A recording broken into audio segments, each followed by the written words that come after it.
Ritesh Doshi, a former banker, left his high-profile career at a multinational firm to try entrepreneurship in a new industry. I'd come home to visit my parents about 2 years ago, and I couldn't get a decent pizza in a reasonable amount of time, and I quit my job as a banker because Nairobi is becoming an international world-class city where you should be able to get a high-quality product quickly in about 35 minutes, and there's nobody who does that in this market.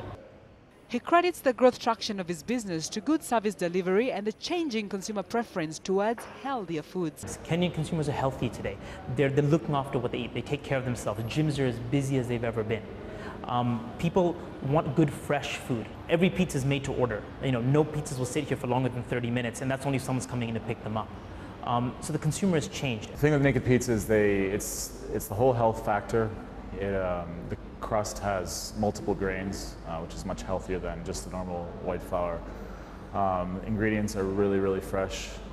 And the delivery is, on the phone they'll say, we're going to be there in 30, 35 minutes, and oftentimes they'll be here in 20, 25 minutes. It's like the fastest delivery of anything in Nairobi.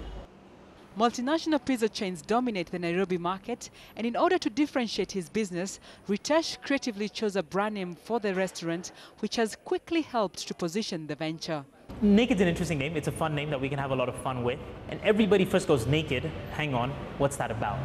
And it piques interest, and you end up getting a phone call, people look at the websites, they'll send you an email. It's really about people getting interested in your product. But it really reflects on what we are, which is natural and transparent. We're transparent about everything. We're transparent about what goes into our food. We're transparent about what comes out of the kitchen. You can go online and see how many calories are on each of our pizzas. We're very transparent about the way our pricing is structured. However, despite the sprouting success, the main challenge for Ritesh has been the slow pace at which businesses get the necessary government registrations. There's a lot of bureaucracy. The current new government that's come into power is working hard to change that. We've actually been working with Governor Kidera's office to try and streamline some of the processes and requirements for setting up a business here. On the supply chain side, a lot of products aren't necessarily available here. We've actually had to build a supply chain from scratch, and some of the things that we use in store are brought in exclusively for us. And the fourth is infrastructure. I mean, the roads are terrible.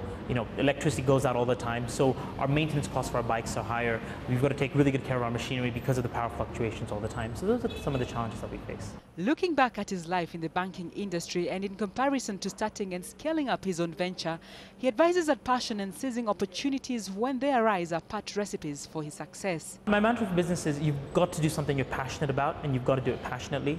And whatever you think it's going to cost more.